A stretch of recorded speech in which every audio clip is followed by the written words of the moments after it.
Happy Families podcast. It's the podcast for the time-poor parent who just wants answers now. Best dad ever. Yeah, I kind of felt like I nailed it. I felt like I really got it right. And now here's the stars of our show, my mum and dad. Fridays feel good, don't they? There's something like the first 4.5 days every week are the hardest. But once First 4.5 days. once you get to Friday morning, Who talks about a half day? it's like a half a day to go, and then I can start to feel like I can relax again. I don't think you know how to relax. No, I don't really. I'm a bit intense, aren't I? This is Dr. Justin Coulson. I'm the author of a bunch of books about how to make your family happier, which does include some relaxation now and then. And I'm here with Kylie, my wife, and co-host, mum to our 6 daughters. And this is our favourite episode of the week. I'll Do Better Tomorrow. It's where we talk about what's gone well, what hasn't, how we can be more intentional tomorrow about our parenting and our family life. Just before we do that, though, I need to give a quick shout out, a quick plug, I should say. Monday night, we've got this webinar coming up. I'm so proud of the title, Sex and Sensibility. Do you like that? Instead of sense and I thought it was brilliant. So Sex and Sensibility, it's on Monday night. If you're a Happy Families member, you get it included in your membership. I was going to say it's free, but like you're paying a monthly membership, but it's cheap as chips. If you're not a member, you can either become a member so that you can get it on Chips Monday aren't night. that cheap anymore, you know. They're still cheaper. No, they're not. Compared to like a lamb shank, they're cheap. I guess so, if you put it like that. Yeah, compared to my prawn linguine, they're pretty cheap, those chips. Yeah, making me hungry. So we've got Sex and Sensibility. If you've ever wondered how you're supposed to have the talk, when you're supposed to start talking, how do you talk to your kids about body safety, about keeping themselves safe, about, as they grow up, learning about intimacy and procreation, whether we should still be calling it the birds and the bees, the way to have a conversation, lots of conversations, and then how to move that onto big topics like pornography and consent and intimacy. That's what we're talking about on Monday night in a webinar that I think is so beautifully titled, and it's going to be a fantastic conversation. Sex and Sensibility. Get all the details at happyfamilies.com.au in the shop. You just love that alliteration, don't you? Just that's how your brain works. I really get a kick out of alliteration. It's interesting that you're doing that webinar on Monday night because I happened to just have a conversation the other night with our kids. Our eldest, she's been married now for 2 years, and we were sitting down and we were having a talk about sex. Really? We were. And we were talking... I would never... Sorry, I still can't imagine that I'd have a conversation like that with my parents. I'd never have it with mine. No, but you're talking with... Well, obviously, over the years, from the time that they're very young, we've had open conversations about sex and their bodies and the way they're developing. And so... Is this your I'll Do Better Tomorrow? Are you sort of jumping in early with that? No. Or is it, no? Okay, because we've got to get to that. But so what was the conversation? Oh, well, can you... I don't know. I can't share the conversation. I don't know if I want to know the conversation. I don't know why I'm asking you. I can't share that part of the conversation with you. But before she got married, we had a very in-depth conversation about what she would experience kind of moving forward. And we were... I guess it was just a progression of that conversation. We were talking about some difficulties that she was having and things like that. And baby number 2 came in. She's 18 and she wanted to hang out with the cool kids, she said. So she came in and she sat on the bed and we were talking in code because obviously there's privacy, you know, for both of us as mum and daughter. And she started to pick up on the code and she looked at her sister and she was like, "Are you talking about what I think you're talking about?" With mum? With mum? Right. And Chanel said, "Yeah." And I said, "Yes, Abby, we're having a talk about sex." And Abby went, "With your mum?" Like she was just horrified. And what warmed my heart so much out of this whole scenario was that Chanel turned to her and she said, "Abby, mum's my best friend. Who else am I going to talk to about this stuff?" Wow. And it was such an awesome thing. 2 things. Number 1, to be told that I'm her best friend. How have we not had this conversation? Warms my heart. It's a good thing that we do this podcast just so that I can catch up on what's going on in your life. Well, that's what our friends say. You're right. But secondly, to just know that she's so comfortable to come and talk to me. "Hey, mum, you know, I've been really struggling with blah, blah, blah. And I just want your take on it." Yeah. And I love that. I love that we have this open relationship. And I did tell Abby that in a little while she'll be joining the conversation. She's not so sure. Well, if you would like to know how to create a relationship with your kids so that you can have conversations about sex and sensibility, Monday night, that's the webinar. That turned into like a 5-minute plug for a webinar that was supposed to take 30 seconds, but it's a really great story. And I kind of feel like you're getting 2 in this episode for the price of 1 here with I'll Do Better Tomorrow. I feel like you've just snuck in a little brag, a little bit of I wasn't bragging. I was just killing it as a parent. I'm just nailing it. Well done. That's nice. Hey, every Friday, before we do I'll Do Better Tomorrow, even though I feel like Kylie's kind of jumped the gun here, we also talk about our Little Wins Wednesday winner. So if you've had little wins with your little ones, on Facebook every Wednesday, we invite you to share those little wins with your little ones. And on a Friday, we announce the one that our team have selected as our favourite, the best one. And what you win with your little wins, little ones, little Wednesdays winner thing. Alliteration. Is you win a 12-pack of A5 cardboard poster thingies that we call Justinisms. They're just all the greatest hits, the good stuff that I say that helps families to be happier, the things that people like to be reminded of. This week, such a great story. Elizabeth Lacey jumped onto Facebook and shared her little wins with her little one, who isn't quite so little. She's 13. Kylie, can you share Elizabeth's story? Sure. She said, we had a huge win today with our 13-year-old daughter. There was an angry outburst last night because of screen limits on her phone. She was raging at me about how unfair it was. Raging. And we know that feeling, don't we? She slowly listened to me as she calmed down with some art to help her. And then we said that we'd take some time to explore things over the next few days. I flicked on a podcast on my commute today and I caught up with episode 278, Teens in Trouble. Oh, perfect. Everything applied to me. I put myself in her shoes and thought about her frustrations. When I picked her up after school, I described her day through Justin's walkthrough, which melted her and helped us to connect. Then I used the 3 E's to understand what were her greatest challenges. I listened and I asked for her suggestions for how we could modify the limits and have a warning when limits are coming up. We are both on the same page now, and she came up with the solutions herself. Mm-hmm. How good is that? Congratulations, not just on winning the posters. I mean, that's actually small change compared to having a positive experience like that with your kids. Elizabeth, thank you so much for jumping onto Facebook for your Little Wins Wednesday. We really appreciate that, and we hope that you enjoy the posters. More than that, we hope that things continue to get better with your daughter as you explore, explain, and empower. Love it when the parenting experts' tips actually work, unlike the way they did with David on, what was that, Tuesday? Oh, gosh, still copping grief over that. Hey, we need to talk about I'll Do Better Tomorrow, the things that we have learnt this week about our parenting that might help us to be better next time we engage with the kids. Let's do that right after the break. It's the Happy Families Podcast. Imagine a home where discipline got results without anyone having to feel bad or in trouble. The Do's and Don'ts of Discipline is a webinar to help parents set limits with love, compassion and humanity. Find it now at happyfamilies.com.au/shop.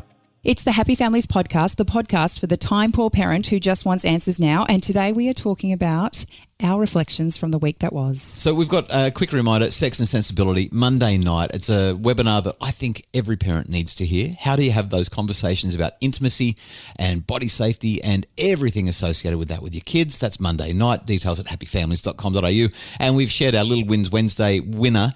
But now, do you want to go first or me? What have you been intentional about, or what have I been intentional about this week, or what have we completely blown it with and we need to be better next week? Why don't you give it a go? Okay, I'll go first. This week, I had an experience with our 17-year-old daughter who, let's just put this into developmental context. 17-year-olds are not great when it comes to planning and thinking about the future. Like developmentally, their brain... The future meaning what happens in 5 minutes or an hour. You ask them what it's going to be like when they're 24, they're like, I can't imagine 24. That's ancient. So they don't get the future at all. She's ready to get her P's. I say to her, book it in.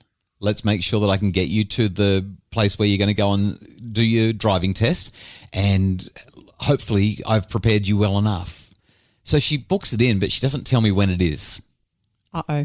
Which means that just the other day she comes to me and says, hey, Dad, I've got to be at the driving test in half an hour. Now, it's 30 minutes away. I know nothing about this. She's given me no notice. She hasn't fortunately, I work for myself and I've got the ability, because I'm the boss, to cancel stuff. And very, very fortunately, I was actually around. But I had to ring. Well, you looked at me and asked me if I could, but I actually had an appointment that I was running late for. Yeah, so I had to put a number of calls through and cancel everything so that I could come to the rescue and drive her to her driving test so that she could try and get her P's. Didn't we do an episode about this and kids dealing with natural consequences? Well, yeah, and I thought about that. I thought, am I diving in and saving my child from her own ineptitude and stupidity? Like, I've got this kid who really, at the age of 17, she needs to think ahead. She needs to communicate more effectively. Or, so am I being a good dad by helping her, or am I being a bad dad by helping her? Like, I'm going to feel good for helping her, but am I actually teaching her to continue to be irresponsible? And I thought, context is everything.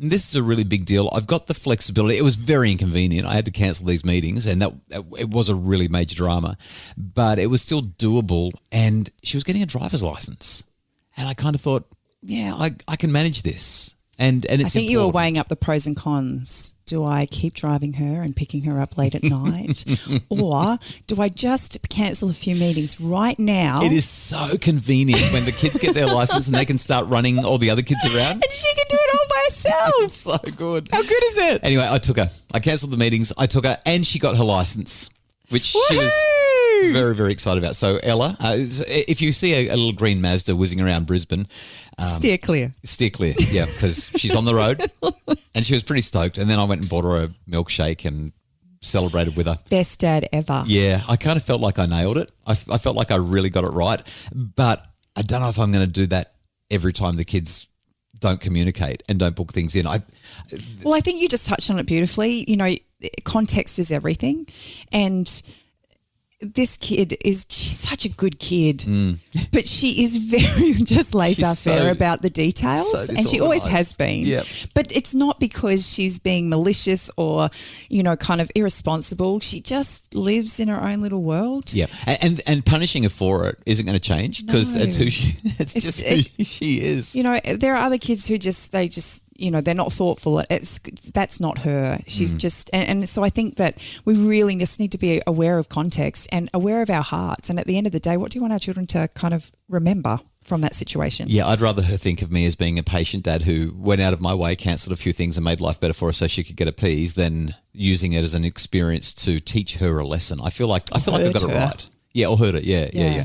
But if she does it again, she's not going to be getting a piece again. no, I'm never going to take her to do that driving test ever again. I hope she learned a lesson. So that's my I'll do better tomorrow. I think the take-home message from that one really, though, is we've got to weigh up every situation before we decide if we're going to step in and rescue the kids. And sometimes we should, sometimes we shouldn't. I'm really glad I did, and it ended really well for everyone, and we all survived. It was a good experience. What about you? Well, I'm glad that I snuck in that first one because it was a really good one. Sure. This one's not as great. Okay. We're getting to the end of term. We've got one more week. We're term 2, and I'm really starting to drag the chain towards, and I'm seeing it in the kids as well. We're all really starting to feel it. Everyone just wants to lie down all the time. And not get up. That's right. That's right. You know, but when you think back on the term that we've had a house that's been flooded. With the bathroom, Mother's Day. Yeah. Yeah. Ceiling fell down. That was enough. You know, if nothing else happened to this term, that was enough to deal with on top of just normal life. Still not fixed, by the way. No, it's still not. No ceiling in the rumpus room right now. But you also had your dad's health scare that left everybody just a little bit rattled. Yeah. And you know, there's been a few things that have really kind of added to the strain and stress of the term. And I've just, I'm watching all of these things that we know we should be doing. You know, meal rosters and the chore chart, and everything's just slowly starting to not happen. I think the word is slippage. Yeah.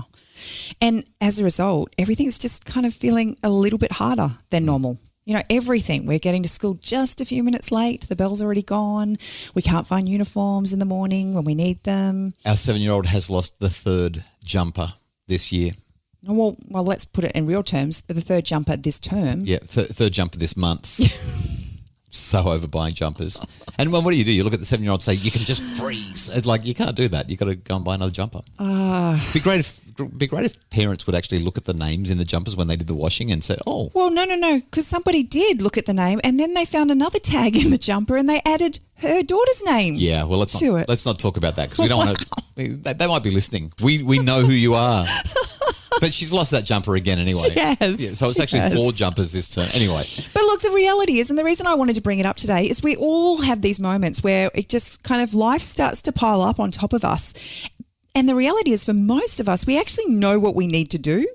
And sometimes it's a matter of just rechecking in with ourselves and our spouse or our partner and recommitting to do those things that we know. We've got one more week. Okay. Let's recommit. So your take-home message for I'll Do Better Tomorrow is we're hanging on by a thread. Let's recalibrate this weekend. That's right. Hey, enjoy your weekend. Thanks so much for listening to the Happy Families podcast. We're looking forward to spending time with everyone who's going to be involved in the couples workshops tomorrow. Better Together. Is that tomorrow? That is tomorrow. We're ready. We'll be fine. It's going to be great. And on Monday, I'm so excited for this. On Monday, we're going to put Kylie in the hot seat because Kylie just had a conversation with her sister as she was driving to pick up a new dog for the family and convinced her that having a dog is not worth it. We're going to get all the goss on why that's the case on Monday. Please join us for the Happy Families podcast. Then I just made you sound really bad, didn't I? Yep. Can't wait to have the conversation. The Happy Families podcast is produced by Justin Rulon from Bridge Media. Craig Bruce is our executive producer. If you'd like more information about how to make your family happier or to join us for the Sex and Sensibility webinar on Monday night, you can find it all at happyfamilies.com.au.